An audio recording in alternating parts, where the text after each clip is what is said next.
আচ্ছা, আপনি যদি ফুড কার্টের দামে রেস্টুরেন্টের খাবার পান, তাহলে কি করবেন? ফুড কার্টে গরমের মধ্যে আকাশের নিচে বসে, বসে খাবেন? নাকি এসি রুমে বসে রিল্যাক্স করে খাবেন? বলবেন কিন্তু। হ্যালো, আসসালামু আলাইকুম। আমি কথাকলি একটা নতুন অ্যানাউন্সমেন্ট নিয়ে চলে আসি আপনাদের কাছে। অবশ্যই দেখতে পাচ্ছেন আমি কি সব মজার, মজার খাবার খাচ্ছি। আর এই খাবারগুলোর দাম কিন্তু সব ৳১০০-৳২০০ টাকার মধ্যে। কি ভাবা যায়? ভাই এই যে বড় পিজ্জাটা না ৮ ইঞ্চির, এটার দাম ছিল মাত্র ৳২৫০ টাকা। আর মিট বক্সটা অনলি ৳১০০ টাকা। এত মজা ছিল এটা কি যে বলবো ভাই। মিট বক্স তো আমার অনেক পছন্দ। এই বার্গারটার দাম ছিল অনলি ৳৭০ টাকা। আর বার্গার একটু পোসপাস নিয়ে না খেলে আসলে হয় না। হাত-টাত মাখায় যা তা অবস্থা হয়ে যায়। তো এটা খুলতে আমার বেশ কষ্ট হচ্ছিল। আমি মনে করছি কিরে ভাই অর্ধেকই নাকি। পরে দেখলাম না এটা ফুলই আছে আর হাতের মধ্যেও লাগাইতে পারতেছি। তো আমি একটু ঢং-ফং করে এদিক সেদিক দেখে একটু বার্গারটা মচমচ করে খেয়ে নিচ্ছি। আর বার্গার খাওয়ার আগে কিন্তু সাবধান। একটা ভালো দামের লিপস্টিক না পড়লে কিন্তু সব বার্গারের সাথে লিপস্টিকও খাইয়া ফেলবে।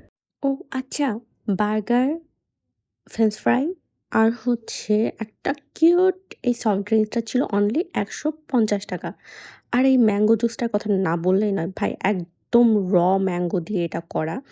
মানে একদম পাকা আম। সো এটা যে এত মজা ছিল, এটা ছিল মাত্র ৳১৫০ টাকা। এটা একটা স্যান্ডউইচ। জাস্ট বিলিভ করেন এটা ৩ লেয়ারের একটা স্যান্ডউইচ। তার দাম ছিল অনলি ৳৫০ টাকা। ৳৫০ টাকায় ৩ লেয়ার স্যান্ডউইচ! মানে কি বলবো আর মেয়োনিজ আমার খুব পছন্দ তাই মেয়োনিজ দিয়ে মাখায়, মাখায় মজা করে খাইতেছিলাম। ভাই এই স্যান্ডউইচটা একদম মিস করা যাবে না কিন্তু জাস্ট ৳৫০ টাকা। এই প্লেটেরটা ওহ মাই গড! এটার দাম নাকি অনলি ৳১৪০ টাকা। ভাবা যায় ভাই! রাইস, চিকেন সব মিলে ৳১৪০ টাকা। তো এত কম দামের খাবার আর এত ভালো একটা স্পেসে খেতে চাইলে অবশ্যই কিন্তু আপনাদের রুফ 360 তে চলে আসতে হবে। আর মেনু কার্ডটাও আপনাদের দেখায় দিলাম যেন আপনাদের কোনো বুঝতে না অসুবিধা হয়। এত মজার, মজার খাবার খেয়ে আসলে এই রেস্টুরেন্ট ম্যানেজার ভাইয়ের সাথে কথা না বলে পারলাম না। ভাই আমি আপনাদের স্টুডেন্ট মেনুটা ট্রাই করলাম। এটা মেবি নতুন অ্যানাউন্স করছেন জি, আপনারা। আমরা এটা ২০ দিন বা ১৫ দিন এরকম হয় যে আমরা এটা লঞ্চ করছি। তো ভাইয়া খাবারগুলো বেশ মজা আর কোয়ান্টিটিও ভালো কিন্তু প্রাইসটা এত কম আপনারা কিভাবে এটা ম্যানেজ দিচ্ছেন? এটা আমরা একদম প্রফিটটা একদম সীমিত রেখে স্টুডেন্টের কথা চিন্তা করে আমরা এটা লঞ্চ করছি। তো যত মানে সীমিত রাখা যায় আমরা মানে যে টাকা না রাখলে আমাদের হয় না, সেটা রেখে আমরা হলো আপনার মানে এটা লঞ্চ করছি।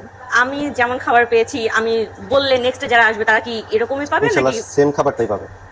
আচ্ছা দেখা যায় অনেক সময় দেখা যায় আমি খেয়ে কিছু বললে পরবর্তীতে এসে এরকম হয় না। অনেকে কমপ্লেইন করে যে না আপু এভাবে পাই নাই। আপনি যে বললেন মজা হইছে হয় নাই বা কোয়ান্টিটি কম। তো আশা করি এরকম আর হবে না, না। এরকম কোনোটা হবে না। আমাদের কোয়ান্টিটি আপনাকে যতটুকু দেওয়া হয়েছে সেম কোয়ান্টিটি আপনার যে ভিউয়াররা আসবে তারা পাবে। তাহলে আপনারা কবে যাচ্ছেন এই কম দামের খাবারগুলো ট্রাই করতে? আর টেস্ট করে কিন্তু অবশ্যই আমাকে ফিডব্যাক দিতে ভুলবেন না। কেমন হয়েছে, কেমন খেয়েছেন বা আমার সাথে মিল আছে কিনা। ওকে, ভালো থাকবেন। আল্লাহ হাফেজ।